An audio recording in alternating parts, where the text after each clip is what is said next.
नबी के नौकर और सूरज भी नबी का नौकर। अब चांद और सूरज ही के हवाले से एक बात और बता दूं, जब दुनिया के सामने इस्लाम का 15वां पारा अलिफ लाम मीम सयक़ूल तिलका रुसुल लन तनालु वल मुहसनात ला युहिब्बु व इदा समिअू वलौ अन्ना क़ाल अल मलउ वअलमु यअतदिरुन मा मिन दाब्बा वमा हुबर्रियु रुबमा सुब्हानल्लज़ी असरा बिअब्दिही लैलन मिनल मस्जिदिल हराम इलल मस्जिदिल अक़सा अल्लज़ी बारकना हौलहु लिनुरियहु मिन आयातिना इन्नहु हुवस समीउल बसीर से मुहक्किकीन ने ये कहा हमारे नबी रब की बारगाह में गए और वापस आए।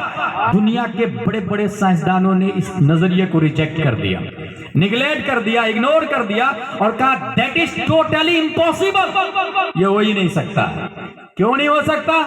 ऑक्सफोर्ड और कैम्ब्रिज में यह पढ़ाया गया कि इसके लिए सूरज से ज्यादा तेज रफ्तार होना चाहिए, उसकी रफ्तार, उसकी स्पीड रोशनी से ज्यादा होना चाहिए। अब जरा मैं सूरज ही से पूछ लेता हूं, ऐ सूरज तू चमकता क्यों है, तुझे रोशनी कहां से मिली है? सूरज बोलता मिन हैसो हिया, मैं तो डार्क था, नबी ने भीख में रोशनी दी तो मैं चमक रहा हूं। चांद बोलता है मिन हैसो हिया, मैं भी ब्लैकनेस था, अपने दामन को नबी की बारगाह में फैलाया, या रसूल अल्लाह सब लोग आपसे भीख मांगते हैं, चमक तुझसे पाते हैं सब पाने वाले, तो थोड़ी सी चमक मुझे भी दे दीजिए ना। नबी ने थोड़ी सी चमक दी चांद को, आज तक उसकी चांदनी बाकी है। पता ये चला सूरज को रोशनी मिली नबी के सदक़े में, चांद को रोशनी मिली नबी के दर से। जब भीख में रोशनी मिली तो उसकी रफ्तार का ये आलम है, तो जिस मुख्तार ने भीख दिया उनकी रफ्तार का क्या आलम होगा। माशाअल्लाह माशाअल्लाह, नारे तकबीर, नारे रिसालत, अज़मते मुस्तफा। यहां मैं एक और दलील देता हूं, और वो दलील ये है कि 1687 ईस्वी में न्यूटन ने कहा था कि जमीन के अंदर ग्रेविटी है, और उसने दलील ये कब दी थी, जब जमीन से पत्थर उठा के ऊपर फेंका, नो एप्पल उसके सर पे गिरा, जी। वो सोचा कि ये एप्पल नीचे क्यों गिरा, डायरेक्ट स्ट्रीट पे, वो उधर क्यों नहीं गया, उधर क्यों नहीं गया, आसमान की तरफ क्यों नहीं गिरा, नीचे की तरफ क्यों आया, वो भी सीधा सीधा। मेहनत और मशक्कत से उसने कहा जमीन के अंदर ग्रेविटी है, कशिश फिक्ल है, जमीन की जिन्स से जो चीज है वो रिटर्न जमीन पर आ जाएगी। फॉर एग्जाम्पल एक पत्थर उठाए ऊपर फेंके, हाथ की ताकत जब तक पत्थर में है ऊपर परवाज करेगा, हाथ की ताकत खत्म, पत्थर नेचुरली नीचे की तरफ आ जाएगा, कोई फेंकेगा नहीं उसको, नेचुरली नीचे की तरफ आएगा फितरतन। ऐसे ही मिट्टी फेंके, जब तक मुअस्सिर है आपकी ताकत वो मिट्टी ऊपर जाएगी, जो ही ताकत खत्म मिट्टी नेचुरली नीचे आ जाएगी। लेकिन आप रोशनी फेंके तो वो नीचे नहीं आएगी, ऊपर चली जाएगी नेचुरली हय्यिज़ तबई की तरफ, अपनी जिन्स की तरफ। हवा को आप ऊपर फेंके, हवा नीचे नहीं आएगी, ऊपर की तरफ जाएगी। इसका मतलब ये हुआ जो शख्स मालदा में पैदा हुआ, लंदन में सेटल हो गया, चंद सालों बाद ईद का दिन है, VVIP लाइफ है, मगर कोने में बैठ के रो रहा है, bro why are you crying, hey I am remember my village, मुझे घर की याद आ रही है, वो गली, वो नदी, वो बच्चे, वो झाड़, वो पौधे, वो बारिश, वो चश्मे, वो नाले, वो दरियारे, वो तैयारे, वो अजार, वो अबहार, वो क्लाइमेट्स, वो नानी, वो दादियां, वो सब याद आ रही है। लाइट नहीं रहती गांव में तब भी मजा आता है, वहां VVIP लाइफ है, तब भी कोने में बैठ के रो रहा है। मतलब नेचुरली ग्रेविटी, कशिते फिक्ल, हय्यिज़ तबई की तरफ खिंचाव। इसी तरीके से एक जानवर को अगर आप मंडी की तरफ ले जाए, उसके ऊपर अनाज रख दे, गेहूं, चावल, नए मंडी की तरफ ले जाए, रास्ता बताना पड़ेगा बैलगाड़ी को, वापस मंडी में माल को खाली कर दे और अपने घर की तरफ लगा दे, वो सीधा अपने खूंटे की तरफ आता है। नेचुरली कशिश, ग्रेविटी, हय्यिज़ तबई का खिंचाव। अगर ये बात समझ ली तो अब पॉइंट सुने, मैं दुनिया के इंसानों से सवाल करना चाहता हूँ, हमारे नबी सल्लल्लाहु ताला अलैहि वसल्लम का वतन असली क्या है, नेटिव पैलिस क्या है, हय्यिज़ तबई क्या है। अगर कोई कहता हमारे नबी का वतन असली मक्का है, मैं इसे नहीं मानता, क्योंकि मक्का बाद में बना, नबी पहले पैदा हो चुके हैं। अगर कोई कहता है नबी का वतन असली मदीना है, मैं इसे भी रिजेक्ट करता, क्योंकि मदीना बाद में बना, नबी पहले पैदा हो चुके हैं। अगर कोई कहता नबी का वतन असली जन्नत है, मैं इसे भी इग्नोर करता, क्योंकि जन्नत बाद में बनी, नबी पहले पैदा हो चुके हैं। फिर नबी का वतन असली है क्या?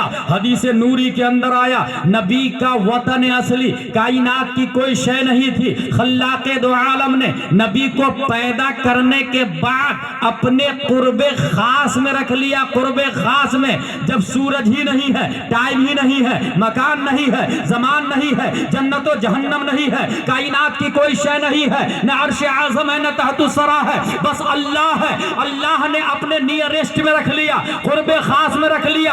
पता ये चला नबी का वतन असली कुर्बे मौला है, नबी का नेटिव पैलिस कुर्बे मौला है। अब मैं न्यूटन को कहूंगा आ जाओ, डार्विन तुम भी आ जाओ, जरकाली तुम भी आ जाओ, केपलर तुम भी आ जाओ, टेको बराही तुम भी आ जाओ, आइंस्टाइन तुम भी आ जाओ, स्टीफन कर्लियन तुम भी आ जाओ। नबी का नेटिव पैलेस और नबी के मेराज में जाने का फलसफा और रीजन को मुशाहदा कर लो। कायनात की कोई शय नहीं थी, बस अल्लाह है, और वो हमेशा से है, हमेशा रहेगा। रब ने नबी को पैदा करके कुर्बे मौला में रख लिया, अपने कुर्ब में, और उसी नबी को जब पैदा किया तो प्यारे मुस्तफा जब 571 ईस्वी में मक्के में पैदा हुए, 9 महीने माँ के पेट में रहे, 9 महीने के बाद मौनसह शहूद पे जलवागर होते। पता ये चला इस नबी को कुर्बे मौला से आने में 9 महीने लगे, मगर यही मुस्तफा उसी मक्का से जब रब की बारगाह में जाते हैं तो 9 महीने नहीं लगे, 9 दिन नहीं लगे,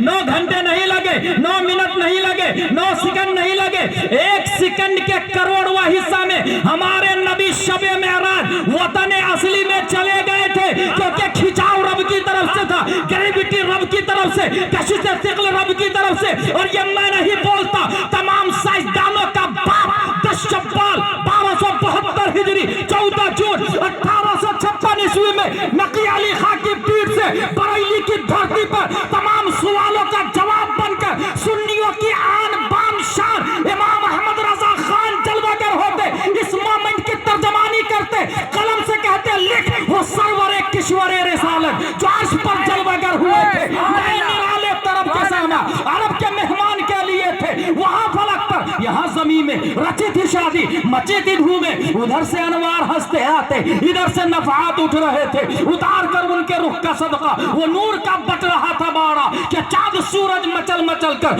जबी की खैरात मांगते थे। हुआ ये आखिर के एक बजरा तमबूजे बहरे हू में उभरा, दना की गोदी में उनको लेकर फना के लंगर उठा दिए थे। हिजाब उठने में लाखों पर्दे, हर एक पर्दे में लाखों जलवे, अजब घड़ी थी कि वस्लो फुरकत जन्म के पिछड़े गले मिले थे। वही है अव्वल, वही है आखिर, वही है जाहिर, वही है बातिन, उसी के जलवे, उसी से मिलने, उसी से उसकी तरफ गए।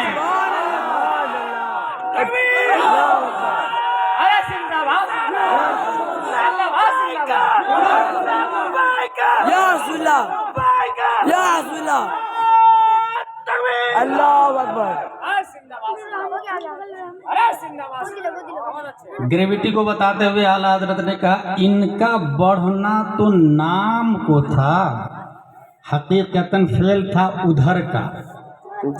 तनाजुलू में तरक्की अफजा घना कदल्ला के सिलसिले थे।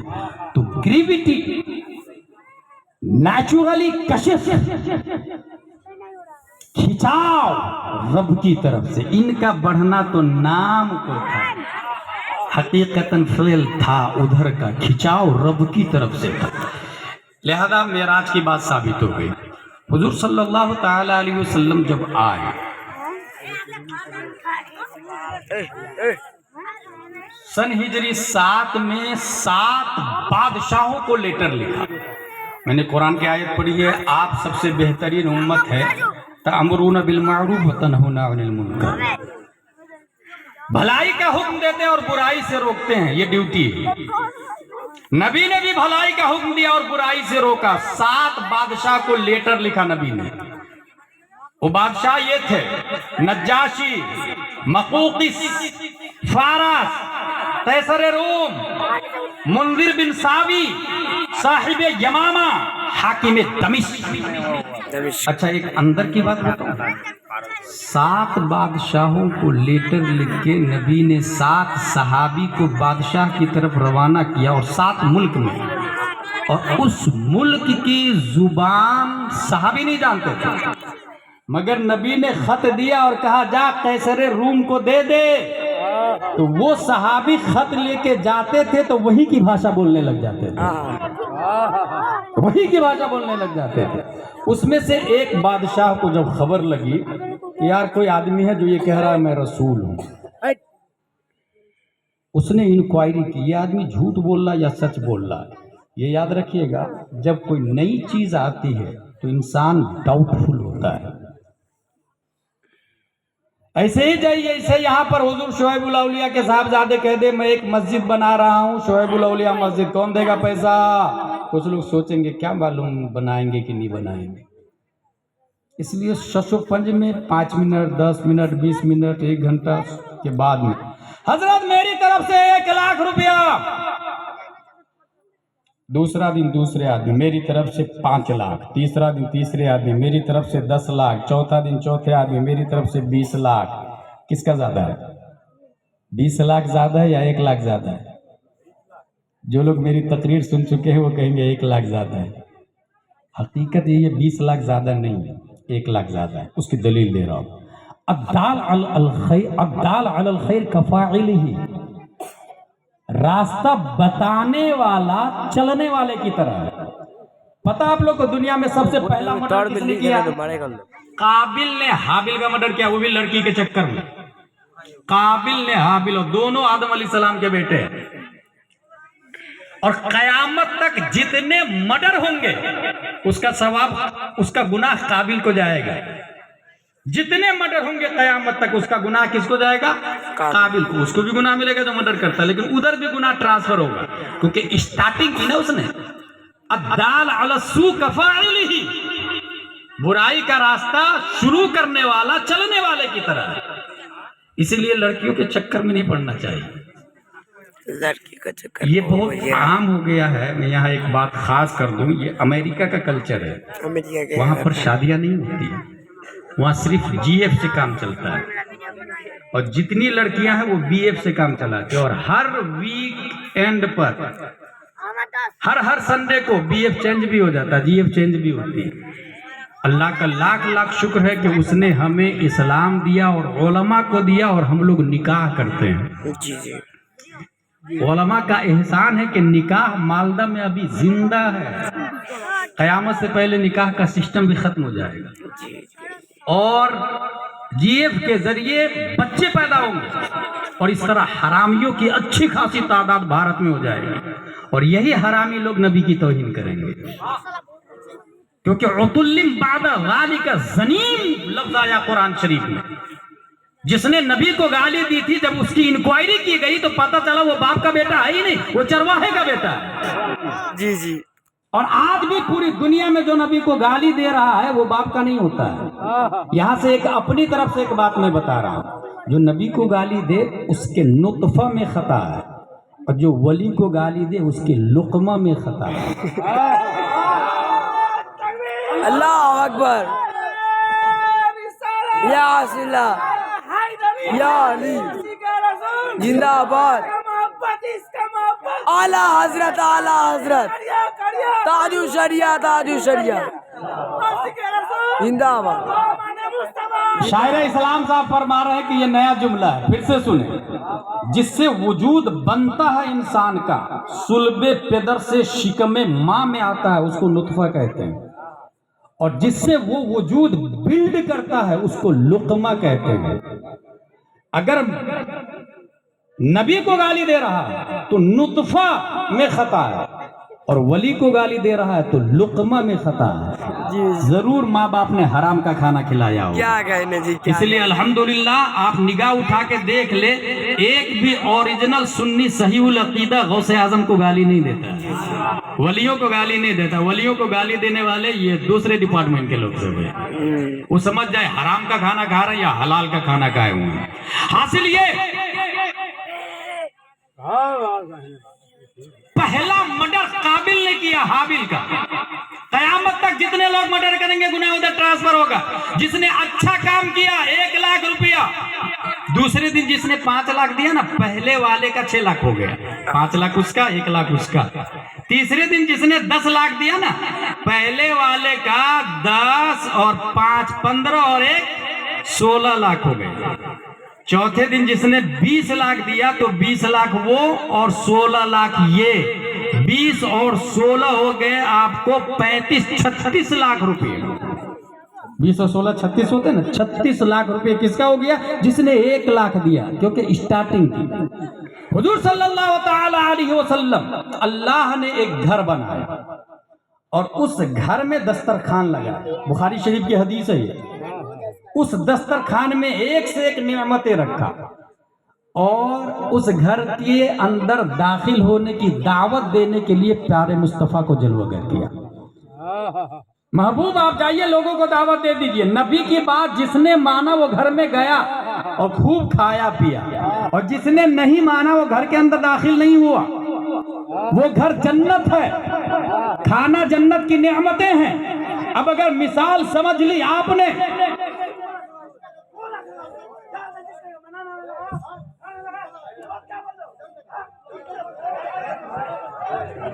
तो उसको कंट्रोल करें। दुरूद शरीफ पढ़े, अल्लाहुम्मा सल्ली अला सय्यदना व मौलाना। आप भाई साहब बैठ जाए ना, क्या शोर शराबा मत करें।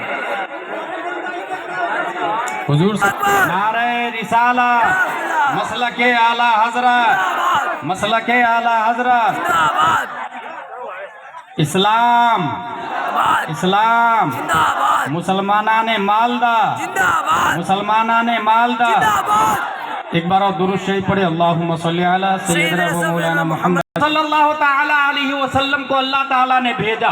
उन्होंने जन्नत की दावत दी, लोगों से कहा जिन लोगों ने नबी की बात मानी वो लोग जल्दी जल्दी जन्नत में दाखिल होने लगे। जो जितनी देर से माना उतने ही देर उनका उसी पोस्ट पर वो फाइज हुआ। अगर आपने ये मिसाल समझ ली कि 1 लाख ज्यादा होता है 20 लाख से, तो हुजूर सल्लल्लाहु ताला अलैहि वसल्लम ने जब ऐलान किया इस्लाम का, यहीं से